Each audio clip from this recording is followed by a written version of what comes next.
50 بوفالو در قلب آفریقا آزاد شدند و همه چیز رو تغییر دادند. سالها پیش این دشت‌ها پر از بوفالو بود، ولی شکار، تغییرات محیطی و دخالت انسان‌ها باعث شد که تعداد اونها روز به روز کمتر بشه.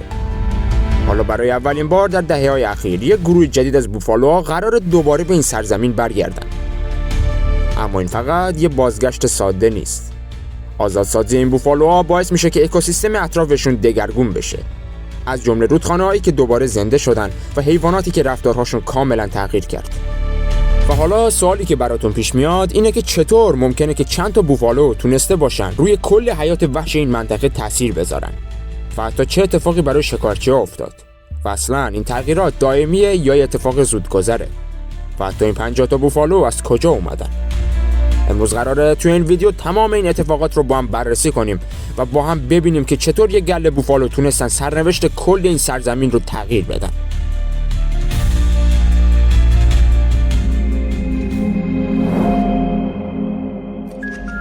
ارائه شده توسط کانال یوتیوب آنچه گذشت.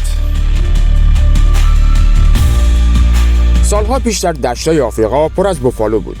میلیون‌ها رست از این حیوانات در طبیعت زندگی می‌کردند. اما بعد از مدتی اوضاع تغییر کرد. شکارچی‌ها یکی از دلایل اصلی بودند. بوفالوها به خاطر گوشت و پوستشون شکار می‌شدند و هر سال تعدادشون کمتر می‌شد. از طرف دیگه انسان‌ها شروع کردند به گسترش زمین‌های کشاورزی و افزایش زمین‌های مورد نیازشون. این یعنی زیستگاه‌های بوفالوها کم کم از بین رفت و در کنار اینها خشکسالی هم به شدت داشت اوضاع رو خراب می‌کرد. آبگیرهایی که بوفالوها برای زنده موندن بهشون نیاز داشتن خشک شدن و خیلی از اونها یا از گرسنگی مردن یا مجبور شدن به جاهای دیگه‌ای برن. در نهایت تعداد بوفالوها اونقدر کم شد که دانشمندا و محیط‌بانا فهمیدن که زودتر باید کاری کنن تا اوضاع از اینی که هست بدتر نشه. به همین خاطر محیط‌بانان و افرادشون چند گروه از بوفالوها رو گرفتن و بردن به مناطق حفاظت شده تا ازشون مراقبت کنند و اونا به مرور تکثیر شدن. سالها گذشت، جمعیتشون کم کم بیشتر شد، اما این فقط کافی نبود. بدون حضور بوفالوها اکوسیستم در حال تغییر بود و زمان به شدت کم.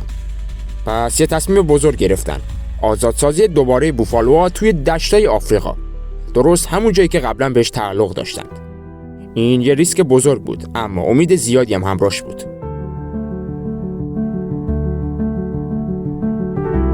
حالا چرا یه عده تصمیم گرفتن که این بوفالوها رو آزاد کنند و حتی چه کسایی پشت این ماجرا بودند؟ وقتی تعداد بوفالوها به شدت کم شد، اکوسیستم هم آسیب دید. علفزارهایی که قبلا توسط این حیوانات خورده میشد و هرس میشدند، بیش از حد رشد کردند و خشک شدند. این یعنی احتمال آتش‌سوزی‌های گسترده بیشتر میشه. از طرف دیگه شکارچی‌های بزرگ مثل شیرها و ببرها و حتی پلنگ‌ها که به بوفالوها وابسته بودن، غذاشون کمتر شد و شروع کردن به شکار حیوانات دیگه، حتی حیواناتی که در معرض انقراض بودن. دانشمندان و محیط‌بانان متوجه شدن که نبود بوفالوها باعث یه زنجیره‌ای از مشکلات میشه، ولی اونا یه ایده جسورانه داشتن: برگردوندن بوفالوها به طبیعت. اما این تصمیم آسون نبود. آیا بوفالوهایی که سالها توی مناطق حفاظت شده زندگی کرده بودن میتونستن دوباره توی طبیعت زنده بمونن؟ یا اینکه شکارچی‌ها سریعاً نسلشون رو از بین میبرن؟ این سوالها باعث شد که این پروژه یه ریسک بزرگ به نظر بیاد. ولی در نهایت بعد از سالها تحقیق و برنامه‌ریزی، یه تیم از متخصصا، محیط‌بانا و فعالای محیط زیست تصمیم گرفتن که یک گروه از بوفالوها رو توی دشت‌های آفریقا آزاد کنن. این یه آزمایش مهم بود، بلکه نه فقط برای بوفالوها، بلکه برای کل طبیعت. وقتی این 50 بوفالو پا به دشت‌های وسیع گذاشتن، انگار چرخهای طبیعت دوباره شروع به حرکت کرد. سالها بود که این سرزمین رد پای این غول‌های علف‌خوار رو به خودش ندیده بود. اما حالا همه چیز در حال تغییر بود. بوفالوها از هم جدا شدند. بعضیا به سمت آبگیرها رفتن و بعضیا مشغول چریدن شدند. چمن‌های بلند که بدون حضور اونها بیش از حد رشد کرده بود، حالا کوتاه می‌شد و فضا برای رشد گیاهان تازه باز می‌شده. درخت‌های کوچک که زیر سایه‌های این علف‌های بلند نور کافی نداشتند، دوباره شانس رشد پیدا کردند. خاک هم شروع به نفس کشیدن کرد و وقتی هم که بوفالوها راه می‌رفتند، با سم‌های سنگینشون خاک‌های فشرده شده رو به هم می‌زدند و باعث می‌شدن آب بارون راحت‌تر به زمین نفوذ کنه. این یعنی چشمه‌های قدیمی دوباره پر آب میشن. گل‌ها دوباره شکوفه میدن و پرنده‌ها برمیگردن. اما یکی از مهمترین تغییرات اتفاقی بود که در اطراف رودخانه‌ها افتاد. بوفالوها توی آبها فرو می‌رفتن، گلالودشون می‌کردن و این باعث می‌شد اکوسیستم رودخانه‌ها هم تغییر کنه. حالا قورباغه‌ها، ماهی‌ها و حشرات بیشتری در آب زندگی می‌کردند و این یعنی غذای بیشتری برای پرندگان شکارچی. همه چیز در حال تغییر بود. اون هم فقط با ورود عده‌ای از بوفالوها. ولی این تازه آغاز ماجراست. وقتی یه گونه بزرگ مثل بوفالوها به طبیعت برمیگردن، ماجرا فقط به خودشون ختم نمیشه. انگار یه مشت توی کل اکوسیستم به راه میفته که همه موجودات اطراف رو تحت تاثیر قرار میده. حالا سوال اینجاست که حضور دوباره بوفالوها چه تغییری توی زندگی بقیه حیوانات ایجاد کرد. اول از همه گیاهخوارهای کوچکتر مثل آهوها و غزالها معمولاً از علف‌های نرمتر تغذیه می‌کردند. اما مشکل این بود که بدون حضور بوفالوها علف‌های بلند و درخت‌های ضخیم بیشتر رشد کرده بودند و پیدا کردن غذای مناسب برای این حیوانات سخت‌تر شده بود. اما وقتی بوفالوها برگشتن و شروع به چرا کردن، زمین دوباره باز شد. علف‌های تازه جوانه زدن و یه سفره آماده برای بقیه گیاهخوارها پهن شد. از اون طرف پرنده‌ها هم تحت تاثیر قرار گرفتن.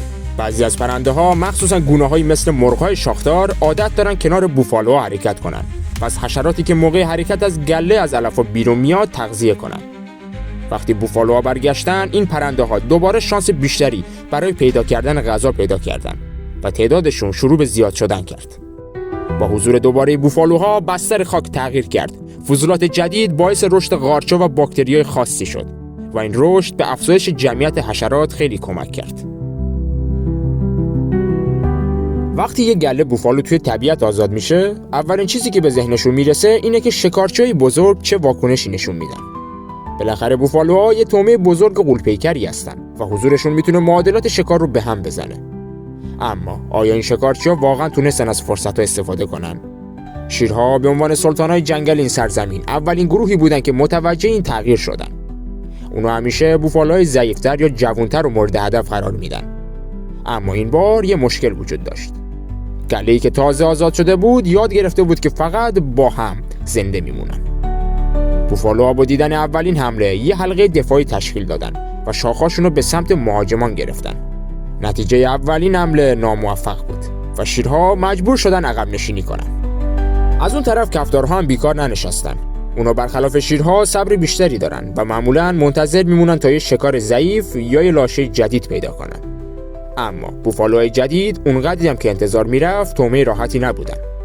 اونا قوی‌تر، هوشیارتر و آماده‌تر بودن. حتی پلنگ‌ها هم به این تغییر واکنش نشون دادن. اونا معمولاً سراغ شکارهای کوچکتر میرن. اما حضور گله بوفالوها باعث شد که بعضی از گونه‌ها طعمه‌هاشون جابجا بشه و کار برای پلنگ‌ها سخت‌تر بشه. در کل حضور این گله یه معادله جدیدی برای شکارچی‌ها درست کرد. اونا فهمیدن که بوفالوها به همین راحتی تسلیم نمیشن و شکار کردنشون شاید سخت‌تر از چیزی باشه که انتظارشو داشتن. وقتی یه تغییر بزرگ توی طبیعت اتفاق میفته، فقط حیوانات نیستن که تحت تاثیر قرار میگیرن، بلکه انسان‌ها هم واکنش نشون میدن. حالا که بوفالوها دوباره به این سرزمین برگشتن، مردم محلی و حتی آدم‌های اطراف این منطقه چه حسی داشتن؟ آیا این تغییر براشون خوشایند بود یا باعث نگرانیشون شد؟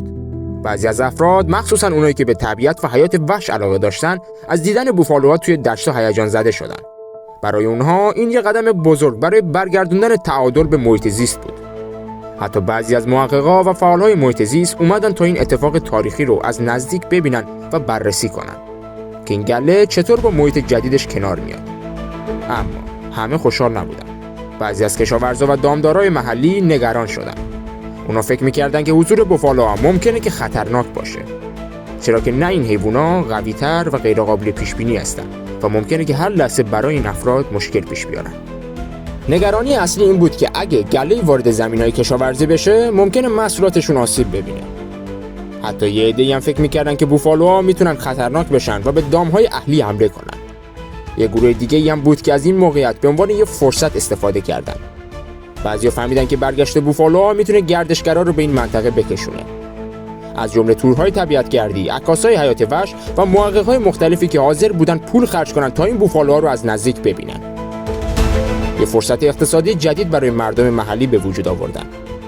در نهایت دیدگاه مردم نسبت به این تغییر متفاوت بود. بعضی خوشحال، بعضی نگران و بعضی هم دنبال فرصت جدید بودن. اما چیزی که مشخص بود این بود که حضور دوباره بوفالوها میتونه روی زندگی انسان هم تاثیر گذاشته باشه.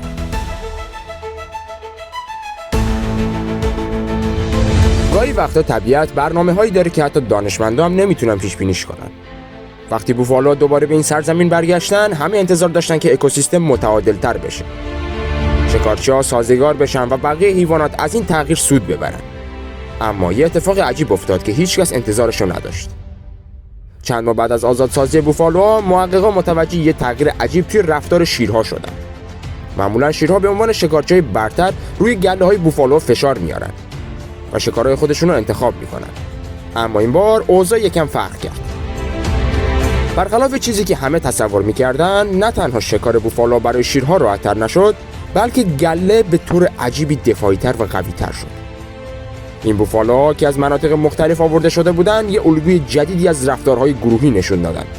اونا یاد گرفتن که چطور دایره‌های دفاعی محکم‌تری تشکیل بدن. و حتی در مواردی دیده شده که یه گله بوفالو به شیرها حمله کرده و یکی از اونها رو زخمی کرد. این رفتار کاملا غیرمنتظره بود، چون معمولا بوفالوها فرار میکنن یا در بهترین حالت یه دفاع نیمه کاره انجام میدن.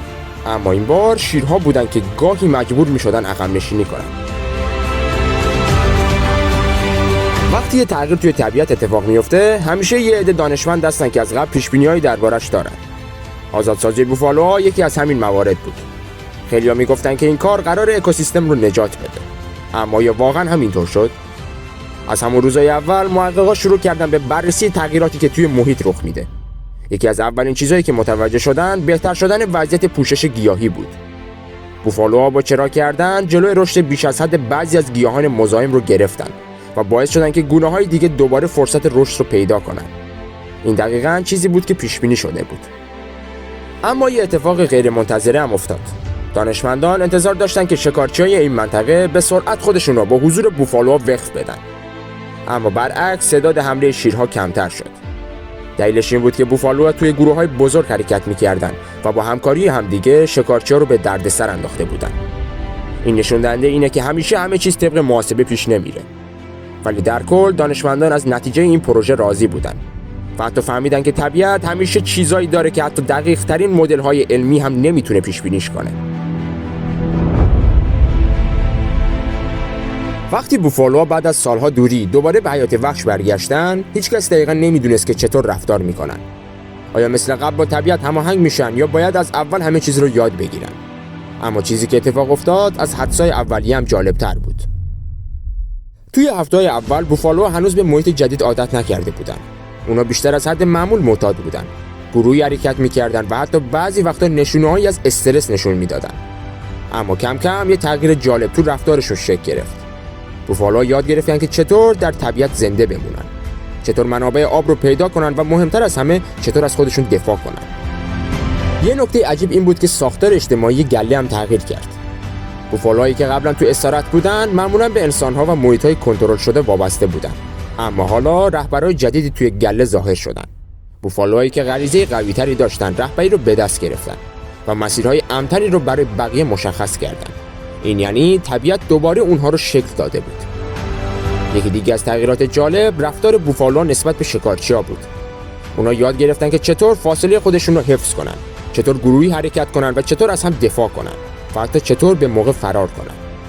به مرور اونها نه تنها ترسشون کمتر شد، بلکه اعتماد به نفسشون هم بیشتر شد و حتی گاهی با جسارت بیشتری با شکارچی‌ها روبرو می‌شدن.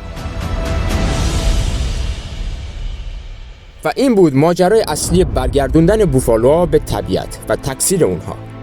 امیدوارم که از این سفر هیجان انگیز توی دنیای بوفالوها لذت برده باشید. ولی این تازه شروع ماجراست. قراره توی کانال آنچه گذشت ماجراهای بیشتری رو با هم کشف کنیم. از گذشته حیات وحش گرفته تا رازهایی که هنوز توی طبیعت جریان داره. پس اگه دوست دارید با ما توی این مسیر همراه باشید، حتما کانال ما رو سابسکرایب کنید، ویدیو رو لایک کنید و نظرات خودتون رو برامون کامنت کنید.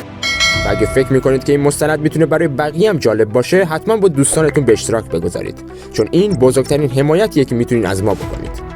و توی مستند دیگه خداوند یار و نگهدارتون.